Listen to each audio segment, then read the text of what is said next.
Welcome to my channel. Today we will discuss about new topic that is calorimetry. Calorimetry. In this topic we will discuss about heat capacity, specific heat capacity and its measurement. So first of all, before starting this topic there are some questions in my mind, so I am going to start with those all the questions. Like हम लोग ये बात करते हैं calorimetry के बारे में, तो सबसे पहली एक दो क्वेश्चंस जो हमारे दिमाग में आता है उसमें है कि गाड़ियों में जो फोर व्हीलर गाड़ियां हैं या इवन बड़े ट्रक्स वगैरह हैं उसमें हम लोग रेडिएटर, उसमें एक पार्ट होता है that is called the radiator. उस रेडिएटर में हम लोग पानी ही क्यों डालते हैं? Why we fill that radiator with the water. First question. Second question, फिर एक क्वेश्चन अराइज होता है कि लाइक इन डेजर्ट एरियाज जो डे टाइम है that is very hot and nights are very cold. So what is the reason? और एक और ऐसे हम लोग क्वेश्चन अराइज कर सकते हैं लाइक जो कोस्टल एरियाज हैं like Mumbai and near by areas means जो सी शोर के बहुत क्लोज हैं वहाँ का temperature through out the year almost same रहता है. मतलब इन समर सीजन डेफिनेटली थोड़ा गर्मी बढ़ जाता है, but like winter season like other states और अदर पार्ट वहाँ जैसे समर सीजन में बहुत ज़्यादा गर्मी होता है एंड विंटर सीजन में बहुत ज़्यादा ठंडी होता है. बट यहाँ कोस्टल एरियाज में almost throughout the year temperature remains same. What is the reason? That fluctuation is not that much as it was in that case. So what is the reason? So today one by one we will discuss about all the things, and that is that we have to start. Okay, so first of all we have to study about the heat. What is heat? Initially I will discuss like heat is kind of internal energy. But वो internal energy क्या है और कैसे arise होता है? कोई भी molecule है, कोई भी substance contains molecules, and molecules जो है they are always in random motion. Again I will repeat, molecules are always in random motion. As they are in motion they will possess kinetic energy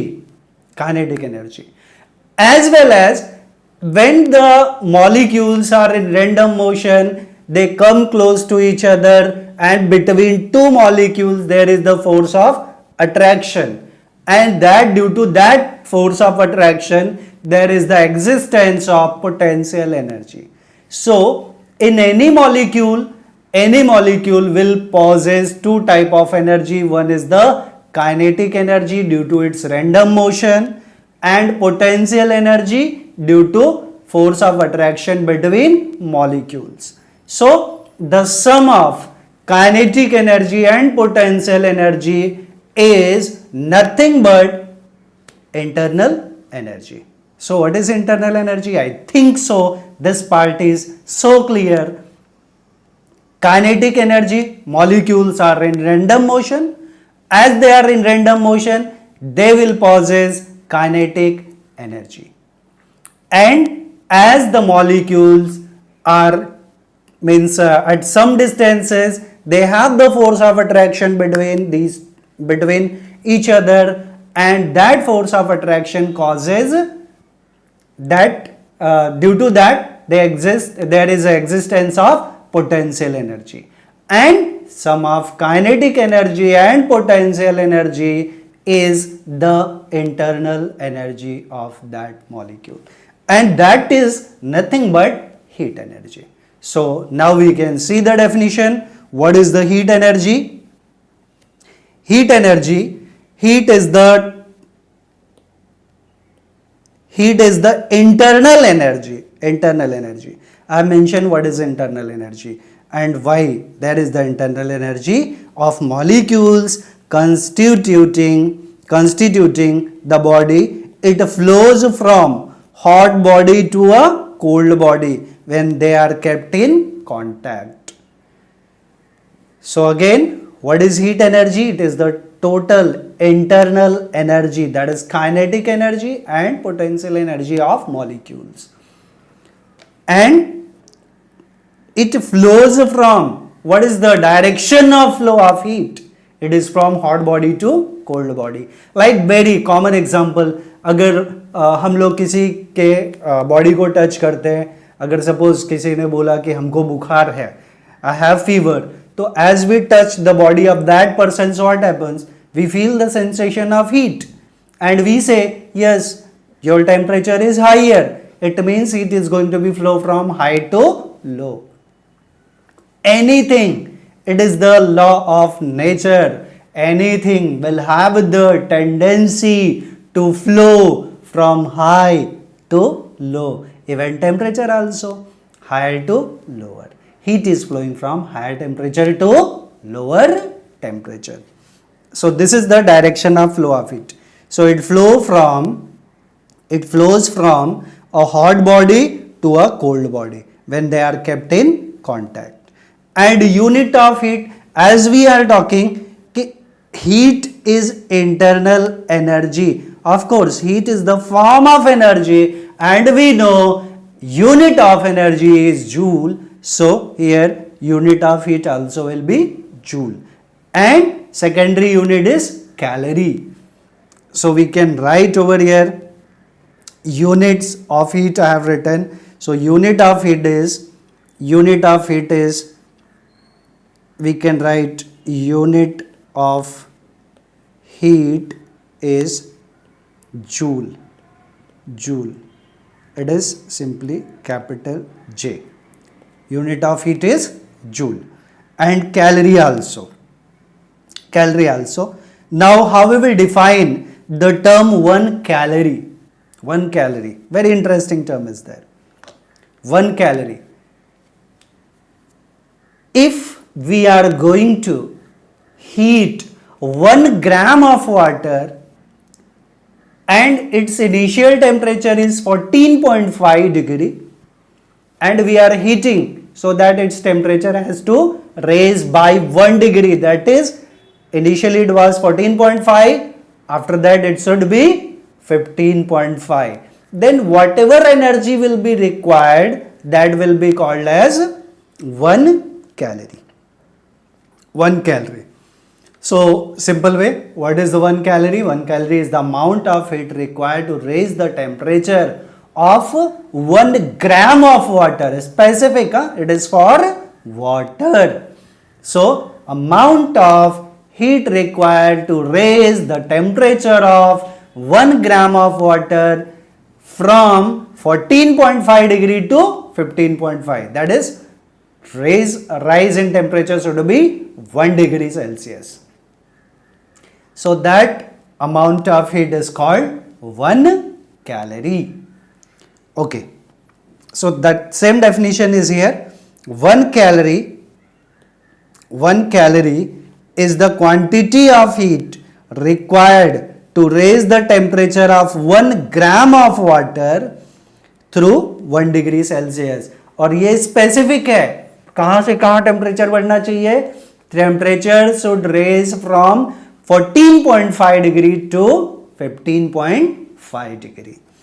So second definition is here.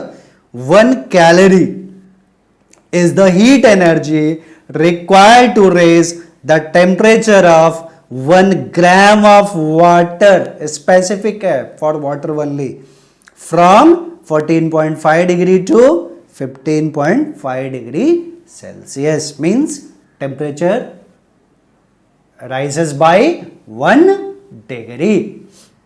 Okay, so 1 calorie is 4. This relation already we know, ये हमने work energy and power में भी ये पढ़ा था. 1 calorie is 4.2, approximately 4.2 joule. Now next part will be 1 kilocalorie. Kilo. Here it was 1 gram. Now if amount of water is 1 kg. So this will be 1 kilocalorie. Same way, 1 kilocalorie is the amount of heat required to raise the temperature of 1 kilogram of water. Specific हो गया. Kilo calorie है तो 1 kg. सिर्फ calorie है 1 gram. So amount of work done, amount of heat required to raise the temperature of 1 kilogram of water from 14.5 degree to 15.5 degree Celsius, or temperature should be raised by 1 degree Celsius. That is the definition.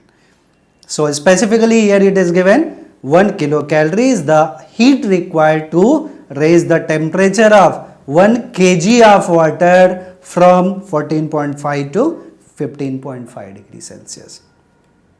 One confusion may takes place if we are talking about water. So water 1 kg, because generally सबके दिमाग में ये आता है कि water है तो 1 litre होगा, but unit of mass is KG. So instead of litre we can't use litre over here.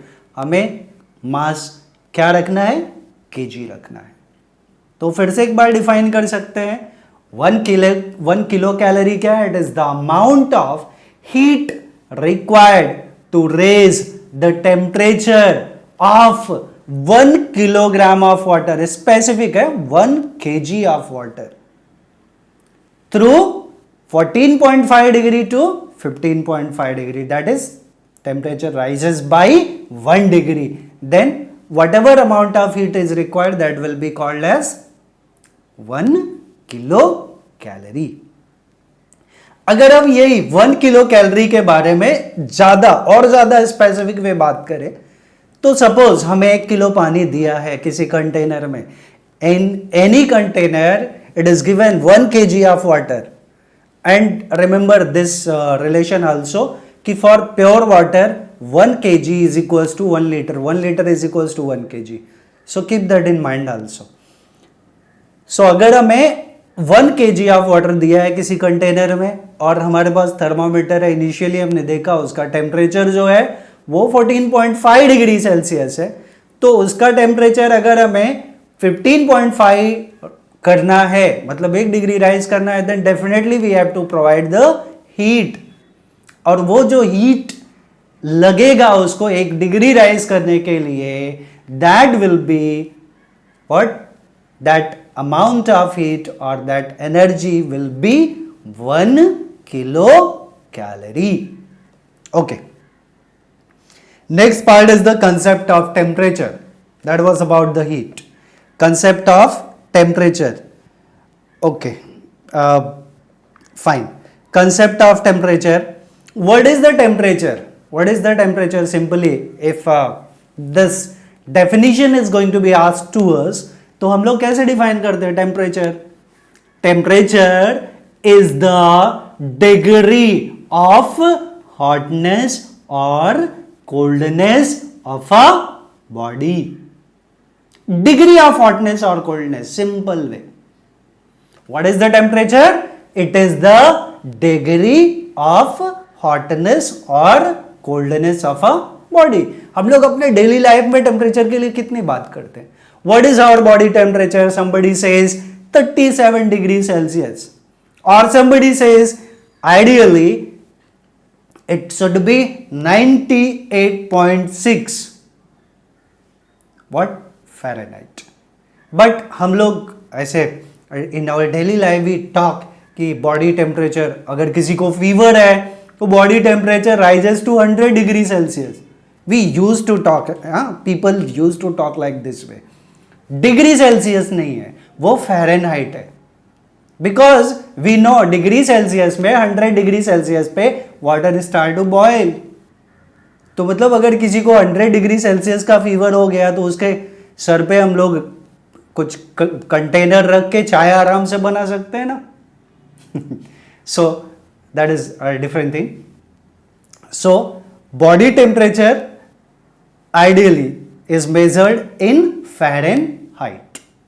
In degree Celsius, that is 37 degrees Celsius, and in Fahrenheit, that is 98.6. Okay, this is about the temperature.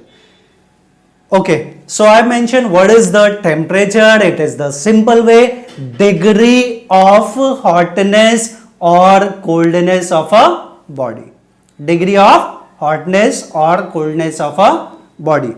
Okay, so what definition is here? Just we can see, temperature is a parameter which tells the thermal state of a body.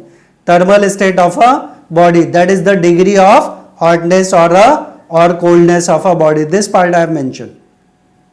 So it determines the direction of flow of heat when two bodies at different temperatures are placed in contact.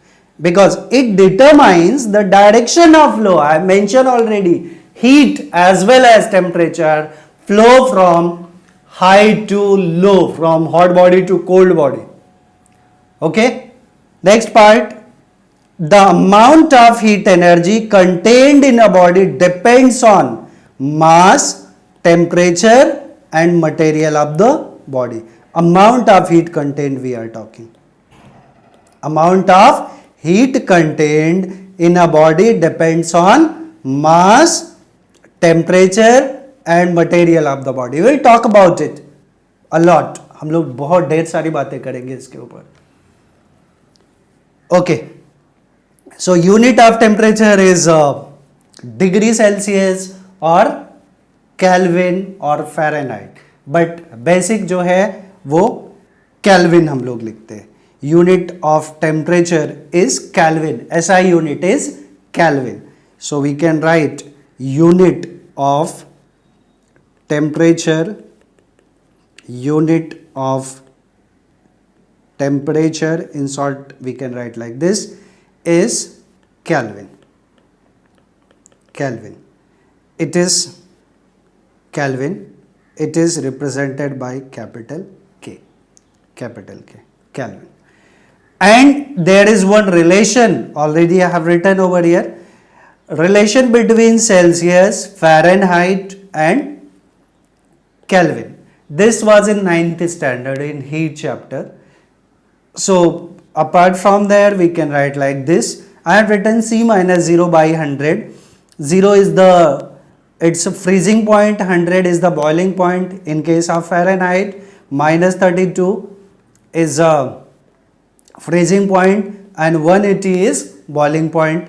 In Kelvin, minus 273 is the freezing point and 100 is the boiling point. So नीचे जो है वो boiling point है और ऊपर जो है वो freezing point है. So apart from this I have divided every term, multiplied in sense we can say. ये जो 100 है, 180 है, ये 100 है, सब में कॉमन क्या है 20. 20 कॉमन ले लिया, या मैं ऐसे बोलूँ कि 20 से मल्टीप्लाई कर दिया तीनों टर्म को, तो ये टर्म क्या हो जाएगा, this will B divided by 20 so it becomes 5. This also divided by 20, 9. This divided by 20 so it becomes 5. अच्छा, अभी यहाँ पे हमें एक रिलेशन दिया है, temperature in Kelvin, TK. Temperature in Kelvin will be 273 plus temperature in degree Celsius. तो temperature in Kelvin as we can say, क्यों सेम है या क्यों हम लोग सेम लिखते हैं, बिकॉज इन दोनों का डिनोमिनेटर सेम है. both have the same denominator as 5 and 5, so this and this get cancelled, so you will get C is equals to K minus 273. We can write C is equals to K minus 273. So if we have to calculate K, so it will be C plus 273. C means temperature in degree Celsius, that is this term, plus 273 is temperature in Kelvin. So basically if we remember this term, we can write this term also. So temperature in Kelvin is equals to, exact value is 273.15, but everywhere we write what, 273. Okay, so as we can see, मैं ये part लिख देता हूँ, that will be better for us. that I can write c by phi, since c by phi is equals to k minus 273 by phi. So it implies that phi and phi get cancelled, denominator cancel. So c is equals to k minus 273.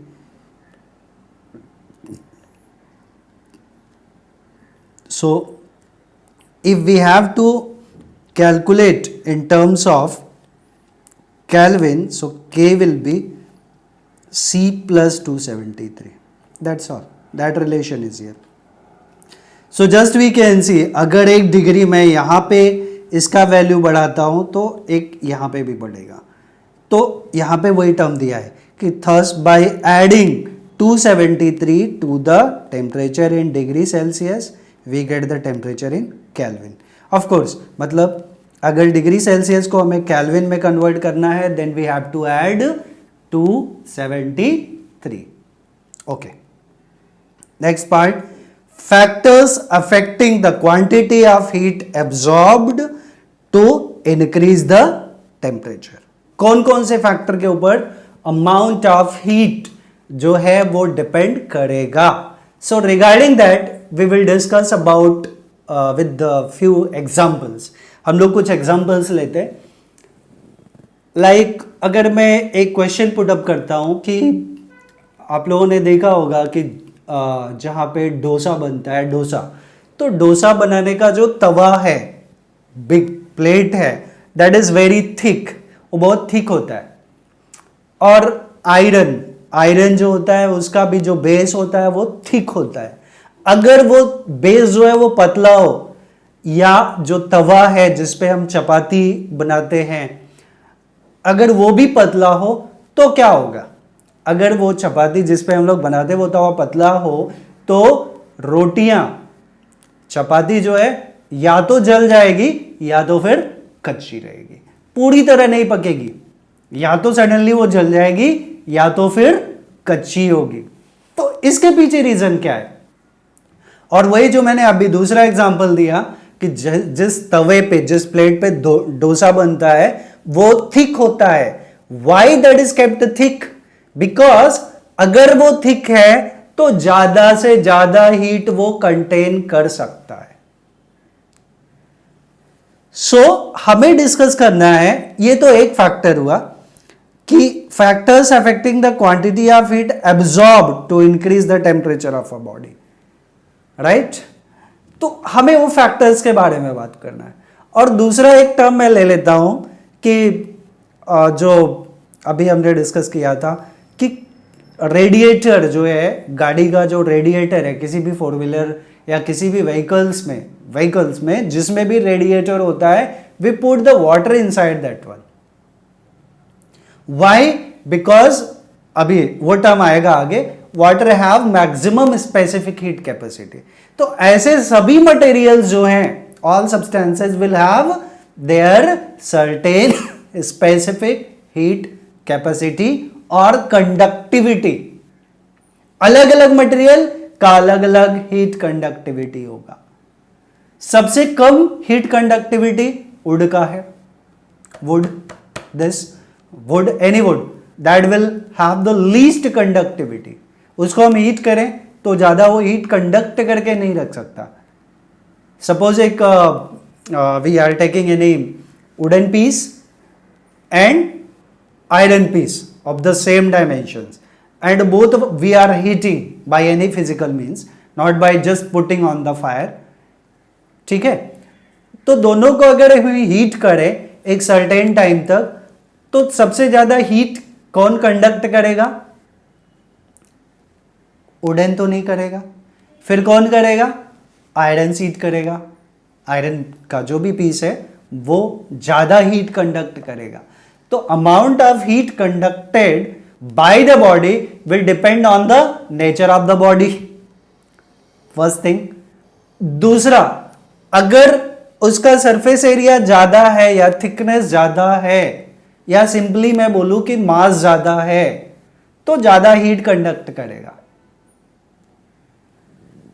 And तीसरा factor है, एक material बता दिया, दूसरा बता दिया हमने उसके मास के ऊपर, और तीसरा जो है हम कितना उसको टेम्परेचर प्रोवाइड करते हैं। ज्यादा टेम्परेचर प्रोवाइड करेंगे तो ज्यादा हीट कंडक्ट करेगा, कम टेम्परेचर प्रोवाइड करेंगे तो कम हीट कंडक्ट करेगा। So amount of heat conducted by any material will depend on three factors. One is the mass of the body. Second, mass is more heat it will conduct. Second, temperature, more temperature is given, more heat will be conducted. And third, nature of the material. अलग अलग material का heat capacity, heat conductivity is different and different for different and different materials. So we can write things which are based on this one.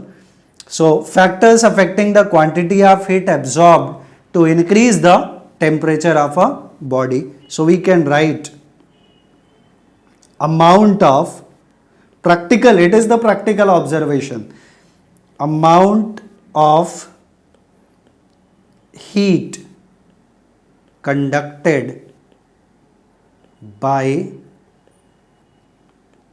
a body, amount of heat, here we can put the that is represented by Q, conducted by a body will depend on the following factors.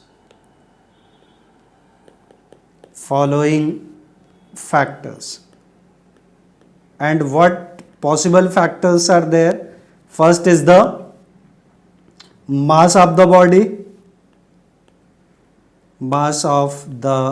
body, that is M.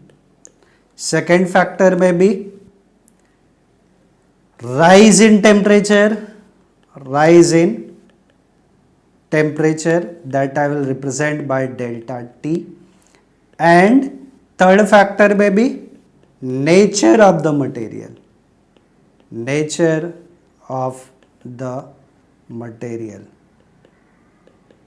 or simply it will depend on the materials or substances from which it has been made up. Okay, next term is the thermal capacity. Actually, now we will discuss about two terms. One is the thermal capacity and second will be specific heat capacity. Two terms are there. Thermal or heat capacity. Heat capacity and specific heat capacity. Two terms we will discuss, and they are very similar to each other, but one basic difference is there that we will discuss later on. So first of all, what is heat capacity? Suppose we have any certain amount of water that I am not specifying it is of 1 kg, 1 gram, 1 quintal, nothing, any certain amount. So if any certain amount of water is there and we are increasing its temperature by 1 degree, means we are heating it so that इसका temperature 1 degree rise हो जाए, तो जितना heat हम provide करेंगे that will be called heat capacity और thermal capacity. So again I will tell you what is very important point, whatever we have to remember, कि हम इसमें ये स्पेसिफाई नहीं कर रहे कि उसका मास कितना होगा. Any amount is there.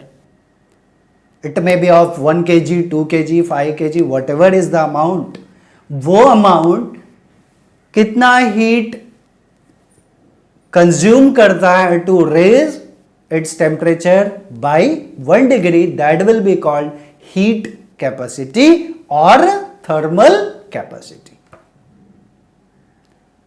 So definition is here almost same.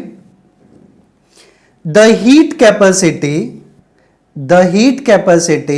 of a body is the amount of heat required raise its temperature by 1 degree or 1 Kelvin. Again I will repeat, the heat capacity of a body is the amount of heat energy required to raise its temperature by 1 degree. So again I will tell you कि mass is not specified, वो कितना भी हो सकता है, पूरा हो सकता है, mass is not specified in this case. और जब हम mass specify कर देंगे तो वो specific heat capacity हो जाएगा. That is the basic difference. मैंने बोला था कि बताऊंगा बाद में, that is this. Okay, so heat capacity is represented by C dash. It is the amount of heat required or amount of heat supplied divided by rise in temperature.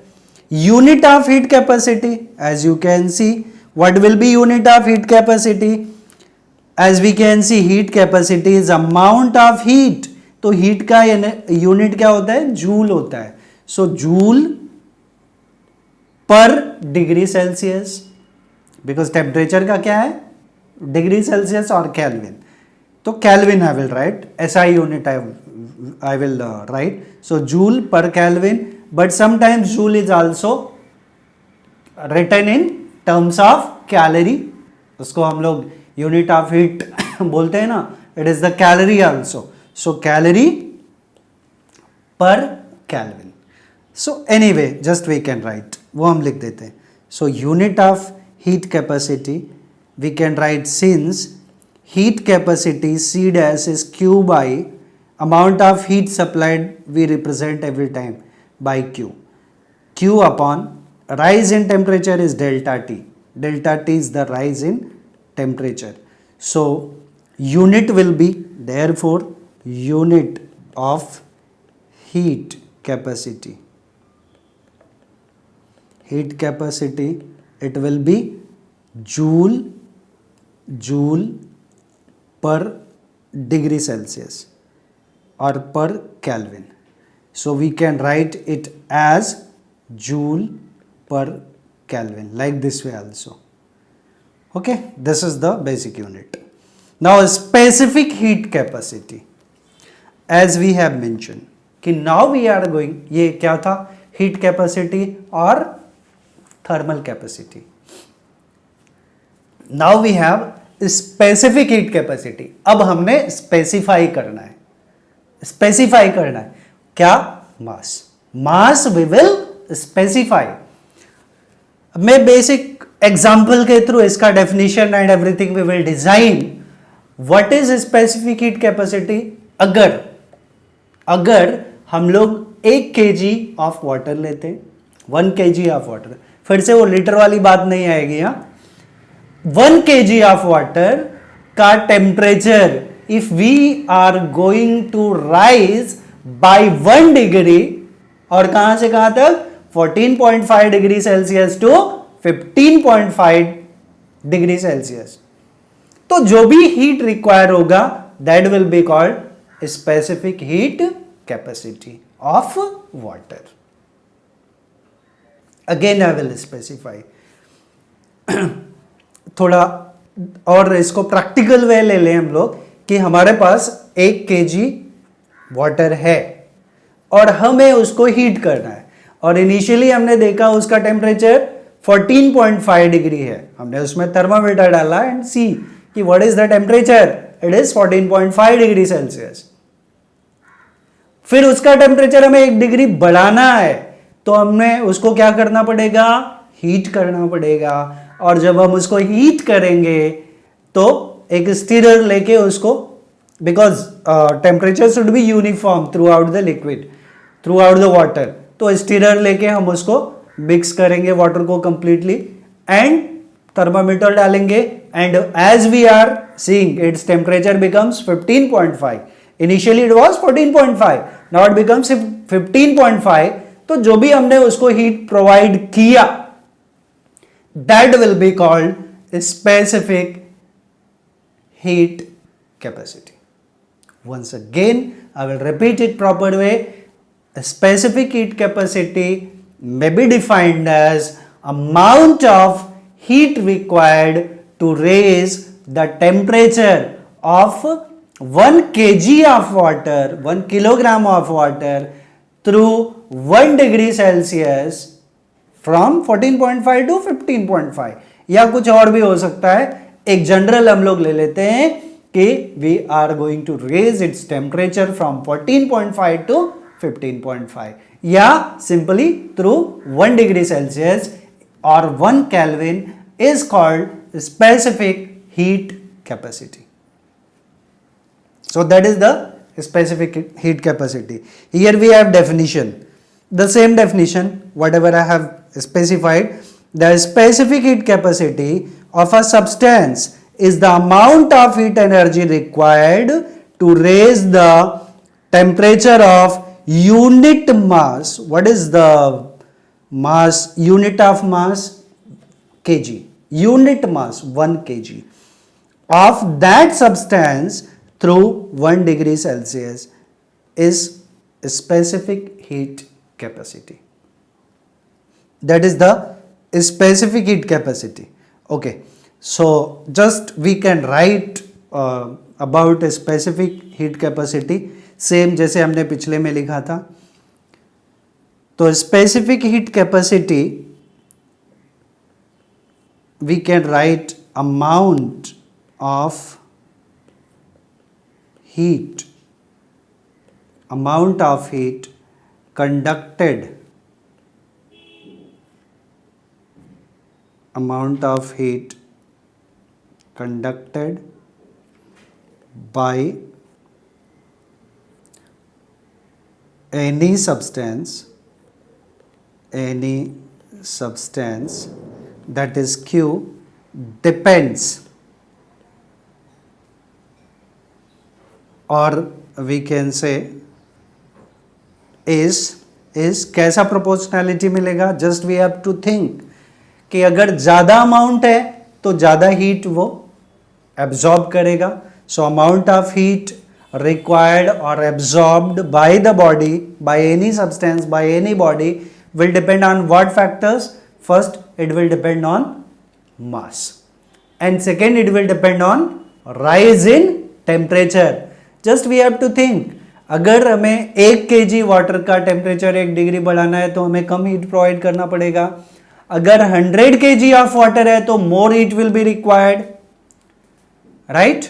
So it is directly proportional to mass. Amount of heat conducted or amount of heat required will be directly proportional to the mass of the body, and second factor will be rise in temperature. If we have to increase its temperature by 1 degree, less heat will be required. If we have to raise its temperature by 50 degree, then more heat will be required. So amount of heat required will depend on two factors. One is the mass of the body and second is the rise in temperature. So I have written amount of heat required by any body, amount of heat conducted or required also we can write by any body. Apart from substance we can write body, by any body, by any body is so कौन कौन से factors आएंगे? Will be is directly proportional,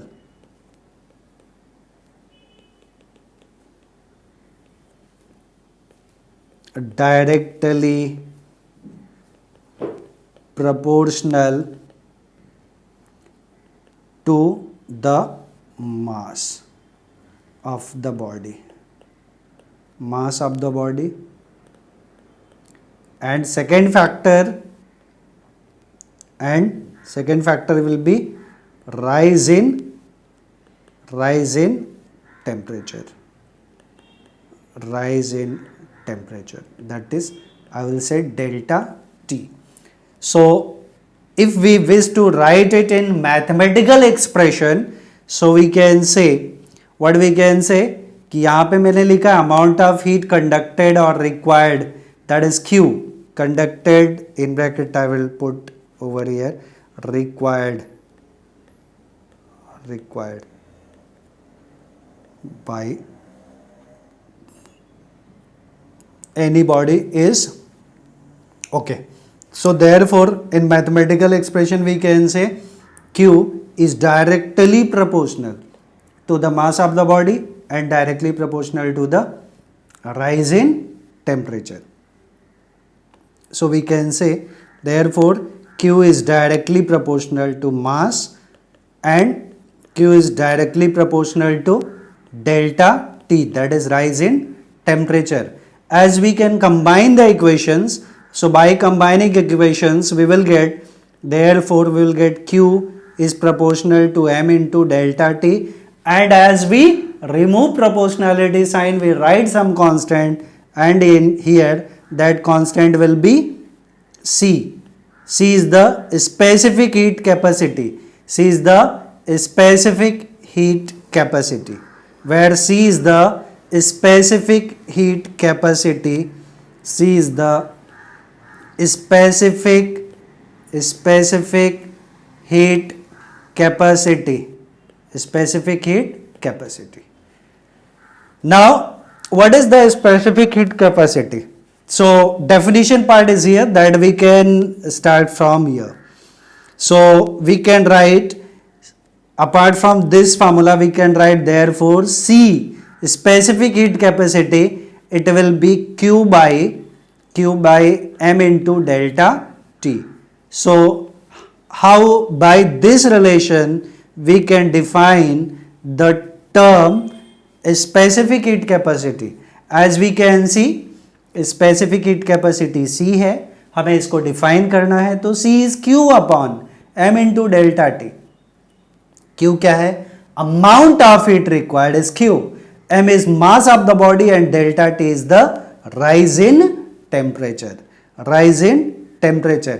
मैं यहाँ पे फिर से formula लिख के थोड़ा और कुछ कंडीशंस डाल रहा हूं, that I can write since C is Q by m into delta T. But specify क्या करना है मुझे? अगर मैं मास को 1 kg ले लेता हूं और राइज इन टेम्परेचर को 1 degree Celsius, so I can write if m is 1 kg and delta T is 1 degree Celsius, then what will get? C will be equals to Q. C will be equals to Q. As we can say, C is this term. If m is 1 and Q is delta T is also 1, so denominator becomes 1. Entire denominator becomes 1. Then C will be equals to Q. वही मैंने specify करना है. So C is equals to Q और condition क्या है? मास 1 kg हो और rise in temperature 1 degree Celsius. तो यही हमारा स्पेसिफिक हीट कैपेसिटी है जो मैंने वाटर के केस में बताया था. वाटर के केस में क्या स्पेसिफाई किया था कि अगर हमारे पास 1 kg वाटर है, 1 kg वाटर, और 1 kg वाटर का टेम्परेचर हमें 1 डिग्री सेल्सियस राइज करना है, तो हमें हीट तो प्रोवाइड करना पड़ेगा. मास 1 kg हो गया, राइज करना है टेम्परेचर बाय 1 डिग्री, तो जो भी हीट रिक्वायर्ड होगा that will be called specific heat capacity. तो हमें डिफाइन भी यही करना है. हम बोल रहे हैं व्हाट वी कैन से कि C is equals to Q. C क्या है? Specific heat capacity is may be defined as amount of heat required, because C is Q. C is Q, and what is Q? Amount of heat required to raise the temperature of 1 kg of substance through 1 degree Celsius. Simply हमें एक ही चीज ध्यान में रखना है specific heat capacity define करने के लिए. अगर हमारे पास 1 kg वाटर है और हमें उसका टेम्परेचर 1 डिग्री राइज करना है, तो डेफिनेटली हमें हीट करना पड़ेगा, और जो हीट रिक्वायर्ड होगा to raise the temperature of 1 kg of water through 1 degree Celsius, that is called specific heat capacity of water. Because अलग अलग substances के लिए अलग अलग होगा. Okay, so same definition will be here. A specific heat capacity of a substance is the amount of heat required to raise the temperature of unit mass. Unit mass means 1 kg. Unit mass means 1 kg. Again I will say unit mass means 1 kg and of a substance through 1 degree, that is rise in temperature, delta T is 1 degree, that I was specifying over here and here. So फिर से एक बार definition देख लें. It is amount of heat required to raise the temperature of 1 kg of substance या unit mass of the substance through 1 degree Celsius or 1 Kelvin. So as we can write, C हमने लिखा है Q by M into delta T. तो C is Q, this term is Q upon M mass into delta T, rise in temperature. तो मैं यहाँ पे modify कर देता हूँ. Amount of heat required or supplied is Q और mass is M and rise in temperature is delta T. So ultimately that formula already we have mentioned over here. So specific heat capacity, it is heat capacity of the body. वो आगे हम लोग एक relation establish करेंगे. So heat, specific heat capacity C is equals to heat capacity of the body upon mass of the body. How it has come, that we will discuss later on. हम लोग फिर इसके बारे में बात करेंगे. तो specific heat capacity is C is Q by M into delta T. Okay. तो now unit of specific heat capacity, simple way हम लोग इसका फार्मूला फिर से लिख देते हैं. Units of specific heat capacity, तो we know since specific heat capacity C is equals to Q by M into delta T. So unit, therefore unit of C, it will be unit of Q is joule upon unit of mass is kg. Unit of mass is kg. Unit of mass is kg and unit of temperature, mass we have written kg, Q heat is joule and rise in temperature is degree Celsius or Kelvin. So I will write in terms of Kelvin because Kelvin is SI unit. So it can be written as Kelvin, K. So it will be joule per kg per Kelvin. Joule per kg per Kelvin. Okay. Or it is in SI, means SI unit और CGS unit. अगर मुझे CGS unit लिखना है तो joule को मैं अर्ग लिख दूंगा. अर्ग केजी का ग्राम हो जाएगा और केल्विन का of course it will be kelvin. Okay. Now next is relationship between the heat capacity and specific heat capacity. Heat capacity and specific heat capacity. So we will write both the formulas, then we can correlate. हमें पता है heat capacity को हमने किसे represent किया है, that is C dash is equals to Q by delta T. Mass is not specified, इसलिए वहां पर यूनिट मास नहीं है, पर केजी नहीं है. एंटायर मास इसलिए not mention. So this is relation 1. And specific heat capacity we know, specific heat capacity that we have C is equals to Q by m into delta T. M into delta T. I can write it Q, I can write it, थोड़ा specify कर रहा हूं मैं, 1 by m into Q by delta T. That is the way of writing. Apart from that nothing. तो ये term को मैं एक ब्रैकेट में डाल देता हूं, this I will keep in bracket, but Q by delta T, as you can see, Q by delta T is C dash, so this will be C dash, this entire term will be C dash, तो C dash by M हो जाएगा. So we'll get, therefore C dash will be, sorry, C will be, not C dash, C we are writing na, C will be 1 by M into Q by delta T is C dash, Q by delta T is C dash, so this term becomes C dash और ये M यहाँ पे है 1 by M and this C is here, so C is equals to C dash by M. So either you can write this way, C is equals to C dash by M, or we can write C dash, also we can write, therefore C dash will be M into C. What is C dash and C? That is very important. C dash is the heat capacity and C is the specific heat capacity. So what is the relation between these two? I can say heat capacity is equals to mass into specific heat capacity.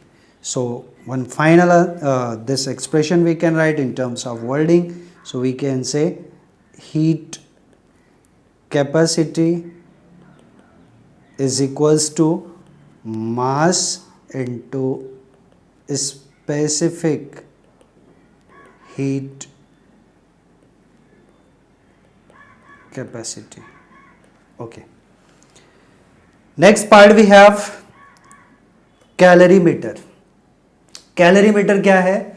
Calorimeter is a device by which we can measure the specific heat capacity. और calorimeter होता क्या है, ये उसका diagram है. Calorimeter ये device है, usually हम लोग लैब में इससे एक्सपेरिमेंट करते हैं और लाइक वाटर हुआ या कोई भी लिक्विड हुआ उसका हम लोग specific heat capacity we can find. और उसका ये एक एक्सपेरिमेंटल प्रोसेस है. इट कंटेन्स विद द, ये एक स्टैंड है, दिस स्टैंड, यहाँ से एक thermometer is attach, this is the thermometer and ये स्टिरर है. और नीचे जब हम लोग इसको हीट प्रोवाइड करते हैं, आफ्टर प्रोवाइडिंग हीट, ये स्टिरर से हम लोग इसको स्टिर करते रहते हैं, मतलब through out the liquid temperature should B same. ये कॉपर लिड है, कॉपर लिड यहाँ पे प्लेस किया हुआ है. Copper is a good conductor and specific heat capacity of copper is more, and copper vessel है, this is the copper vessel inside it. Okay, copper vessel हम लोग क्यों place करते हैं? Because that have more specific heat capacity. wooden jacket इसलिए है कि heat का loss नहीं होना चाहिए. wool is placed inside that one, that act as the what? Bad conductor. तो अंदर का heat should not come out. तो इसका वही सब प्रोसेस है. Okay, now next is the principle of method of mixture.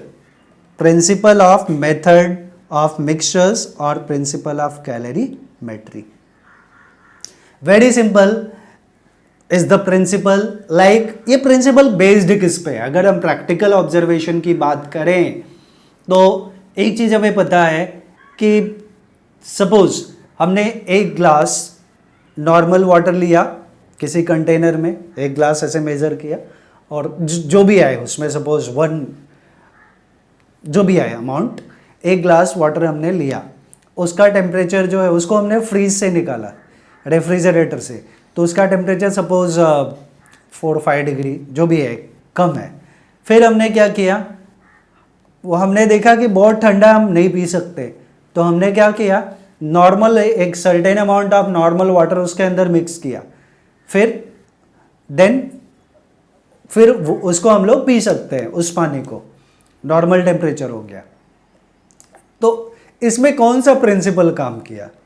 तो सिंपल वे, अगर हम लोग ऑब्जर्व करेंगे प्रैक्टिकली, तो एक ने हीट को लूज किया और दूसरे ने हीट को गेन किया।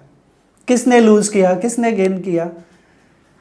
जो फ्रिज से हमने, रेफ्रिजरेटर से हमने पानी निकाला था, उसका टेम्परेचर कम था, और जो दूसरा वाटर है उसका टेम्परेचर ज्यादा था। तो ज्यादा टेम्परेचर जिसका है वो वाटर ने, that water lose its temperature, lose its heat, और गेन किसने किया? Cold water.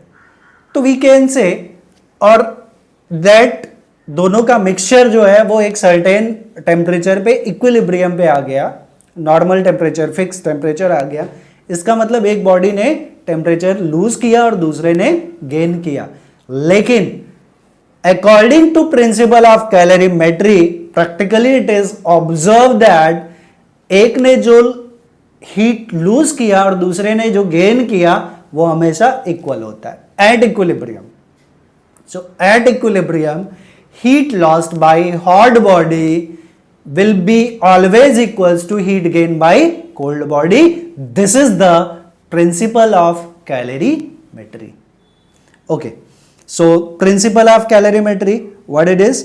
It is the heat energy lost by hot body is equals to heat energy gained by cold body.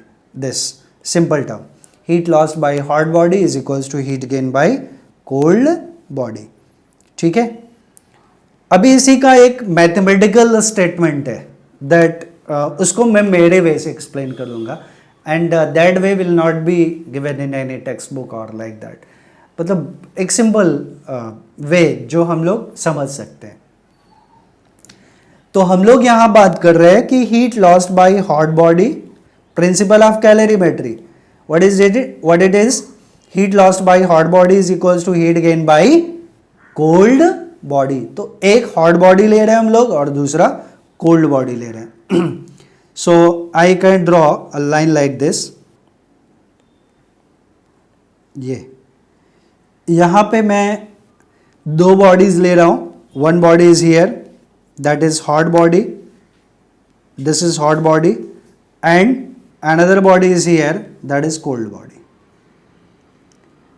Cold body, I will mention it is hot body and it is cold body. Hot body and cold body. Hot body का मास m1 है, cold body का मास m2 है, and hot body का temperature I will take it as T1. I will take it as T1. T1 is the temperature. I will take it capital T. That will be better because time का भी factor आएगा बाद में, तो time और temperature फिर T गड़बड़ हो जाएगा। सो T1 is the temperature of T1 degree Celsius. T1 degree Celsius is the temperature of hot body and T2 degree Celsius is the temperature of cold body. तो जब हम दोनों को मिक्स करते हैं तो उनका जो फाइनल टेम्परेचर होगा, that is the temperature at equilibrium, वो हमें सपोज पता नहीं है, उसको हम एज्यूम कर लेते हैं कि that temperature is T. So I will say कि जो मिक्सचर हुआ उस मिक्सचर का जो टेम्परेचर है एट इक्विलिब्रियम, जो टेम्परेचर है वो टी डिग्री सेल्सियस है। I will take it capital T degree Celsius. It is the final temperature of mixture. It is the final temperature of mixture. Final temperature of mixture.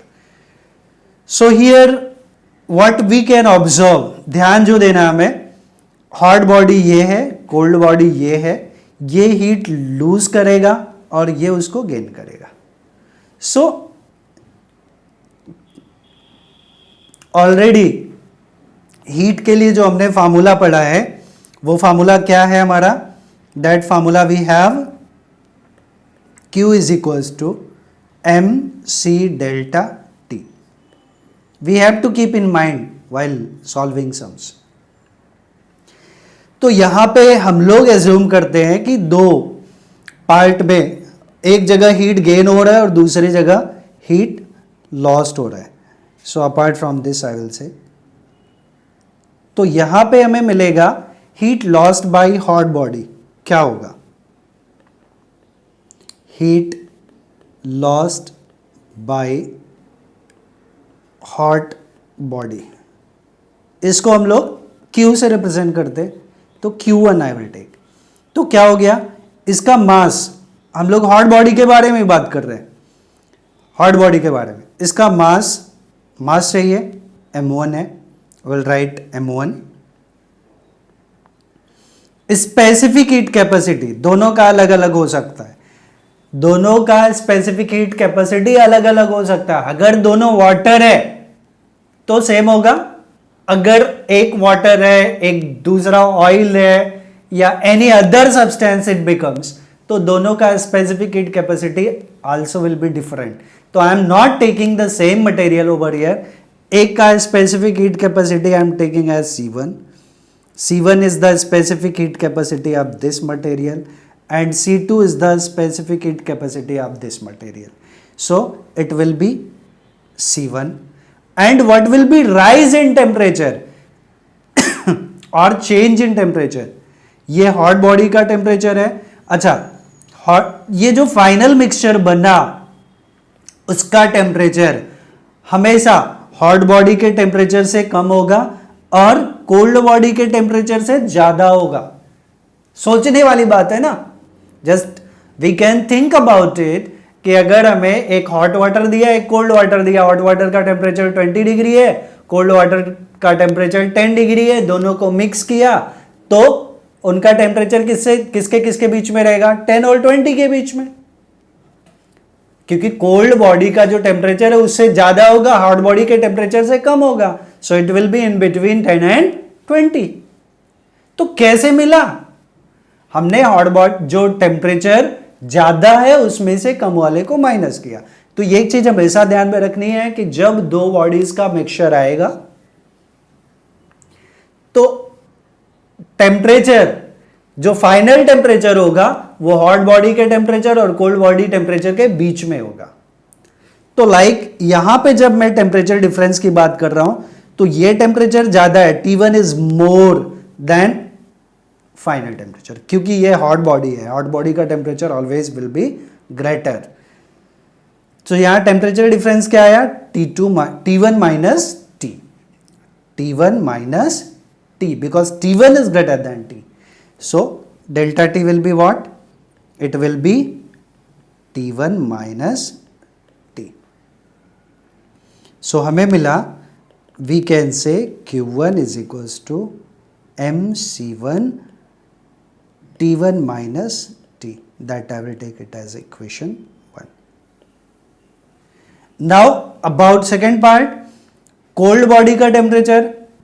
Cold body का temperature, of course ये जो final temperature of the mixture है ये cold body के temperature से ज्यादा होगा.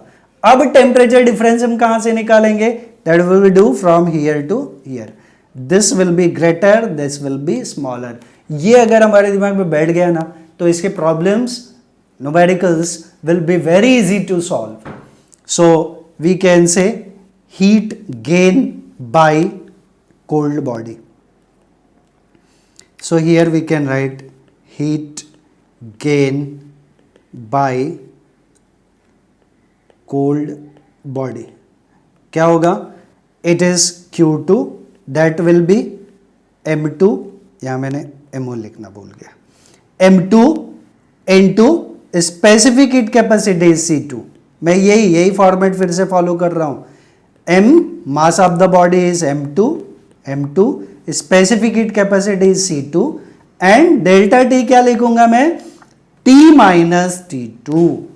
This इसमें गड़बड़ नहीं होना चाहिए, T माइनस T2 आएगा. सो क्या हो जाएगा? It will be T minus T2। हमें बेसिकली एक चीज प्रैक्टिकल ऑब्जर्वेशन पता है, सबको पता है कि एक हॉट बॉडी है, दूसरा कोल्ड बॉडी है, दोनों का मिक्सचर जो होगा वो हॉट बॉडी के टेम्परेचर से कम होगा और कोल्ड बॉडी के टेम्परेचर से ज्यादा होगा। तो वो चीज हमें दिमाग में रखना है। सो हमें ये टर्म मिल गया, राइज इन टेम्परेचर वगैरह वगैरह, everything we get. Now we can write therefore Q2 will be M2 C2 and T minus T2. This I will take as equation number 2. Okay, this becomes the equation number 2. So according to principle of calorimetry, what we have? Heat loss by hot body is equals to heat gain by cold body. By that we can equate equation 1 and 2. So we can write according to principle of calorimetry, according to principle of calorimetry, what we have? Heat loss by hot body is equals to heat gain by cold body.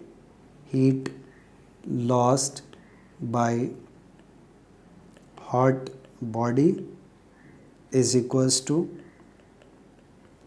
heat gain by cold body.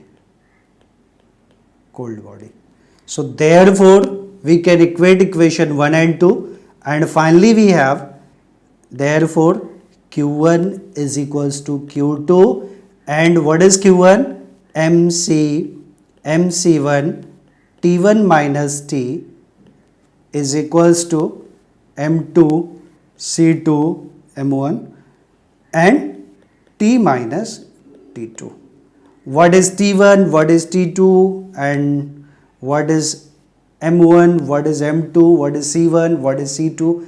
It must be clear to everyone. If terms are clear, this part will be very easy for us. Okay. Now, natural phenomenon and consequences of high specific heat capacity of water.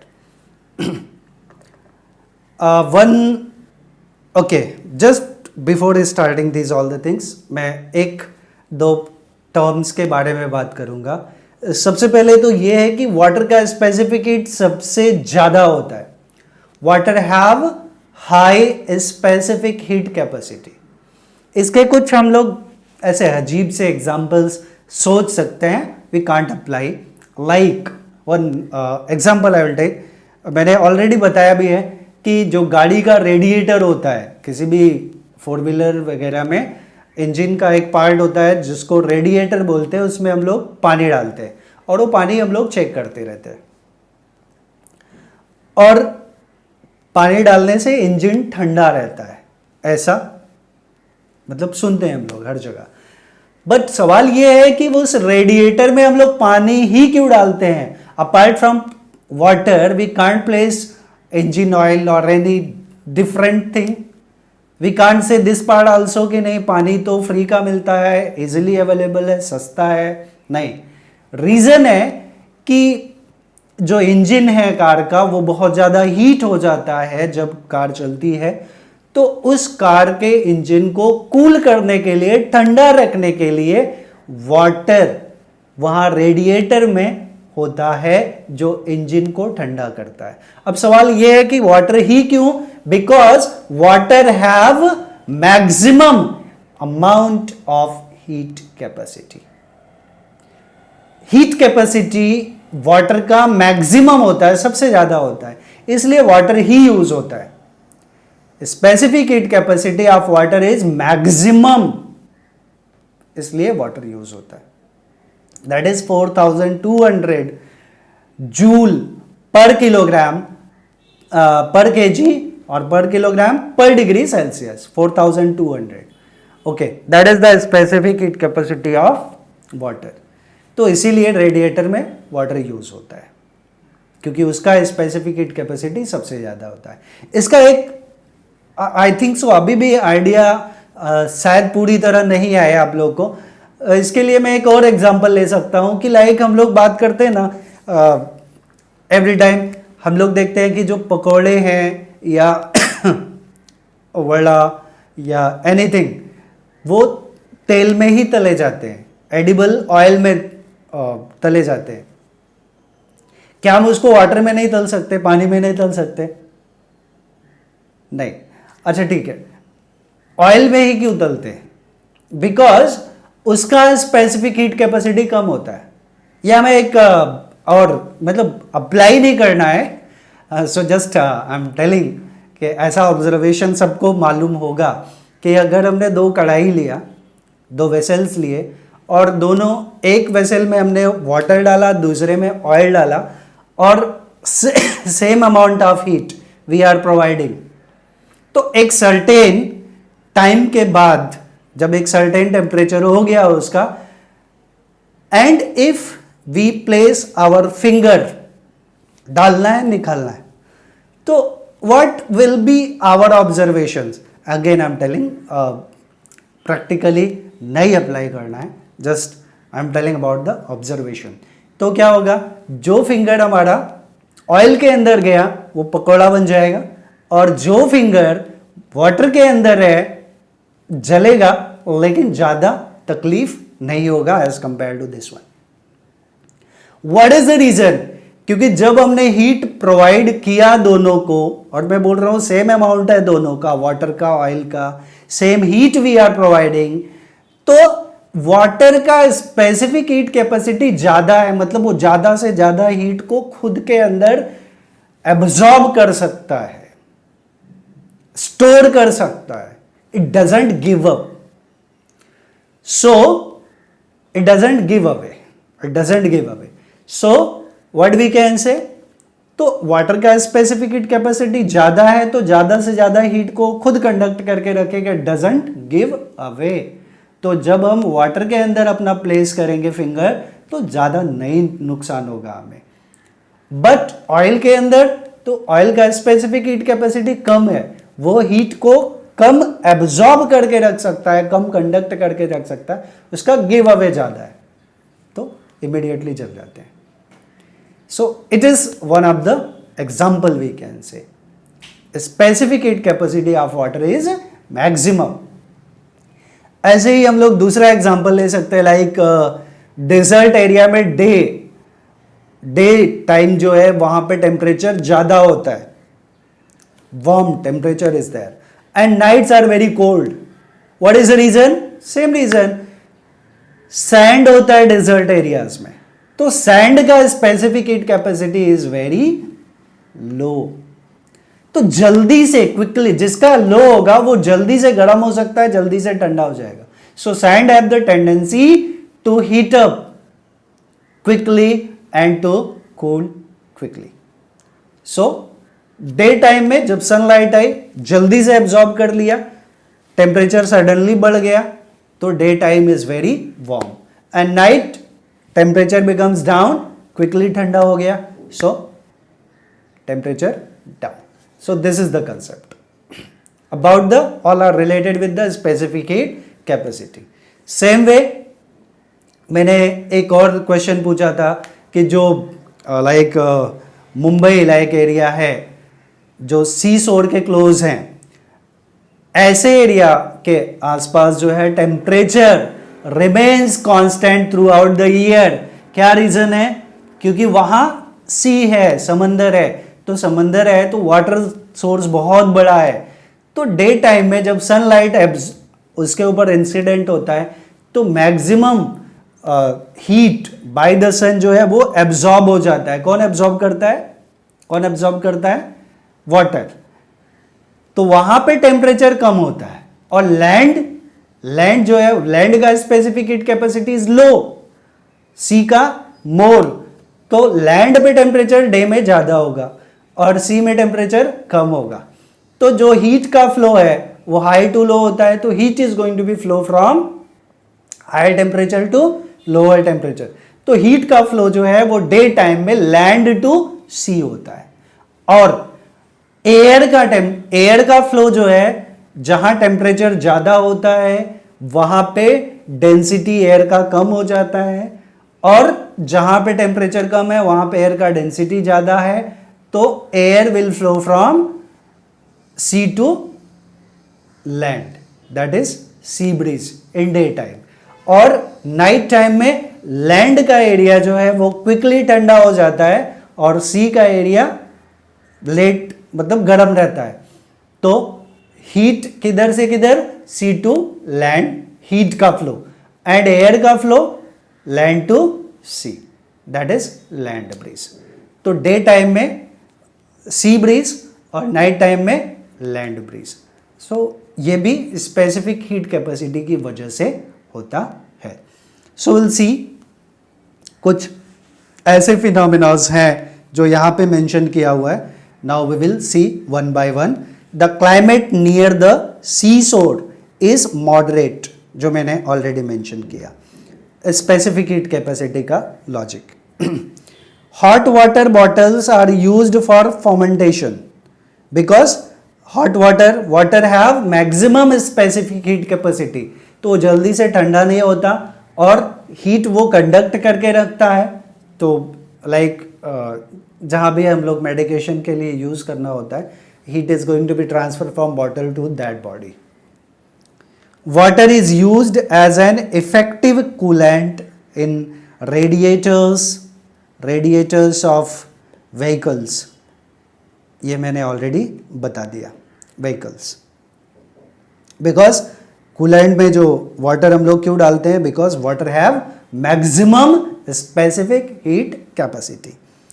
In cold countries water is used as heat reservoir for wine and juice bottles to avoid their freezing. Same reason है, क्योंकि water have maximum specific heat capacity, तो जल्दी से वो उसका heat lost नहीं होता। Farmers fill their field with water to protect the crops from frost. Same reason, water का specific heat capacity ज़्यादा होता है, तो जब frost आता है तो by that time उसका water का heat capacity ज़्यादा है, तो उसका coldness that can absorb by the water, तो जो भी plants हैं या जो भी crops हैं that does not destroy, so it save it. All plants and animals have a high content of water in their bodies. ये बहुत इंपॉर्टेंट फैक्टर है हमारे बॉडी में। अराउंड ह्यूमन बॉडी में अराउंड 70 to 80% ऑफ वाटर है, 70%। So water का content ज़्यादा होने की वजह से क्या है, हमारा बॉडी टेम्परेचर नॉर्मल रहता है, ठीक है। और जो टेम्परेचर का वेदर में जब टेम्परेचर चेंज होता है ड्यू टू डिफरेंट वेदर्स, तो भी हमारा बॉडी उसको एडाप्ट कर लेता है। That is due to high specific heat capacity of water. Some examples of high and low heat capacity.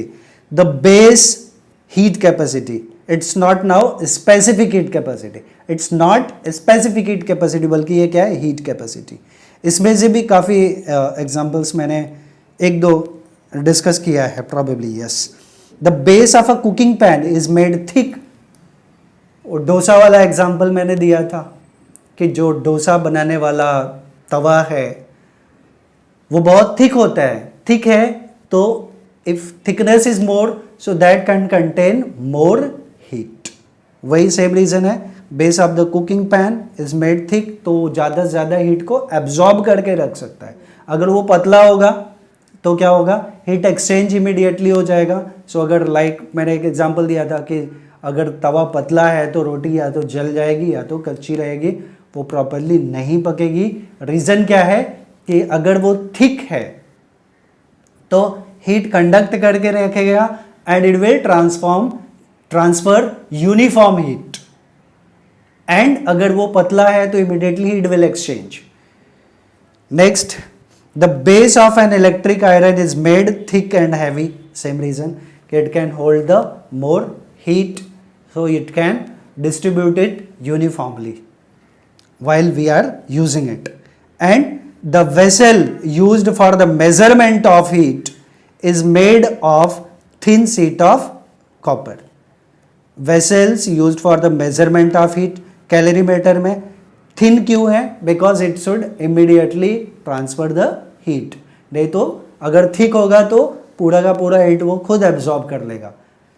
So now two very important thing I will tell you for the calculations, for the numericals. ये दो नए terms introduce होंगे इसमें, वो मैं बता देता हूं कि conversion of energy I have written here, conversion of energy, potential energy to heat energy.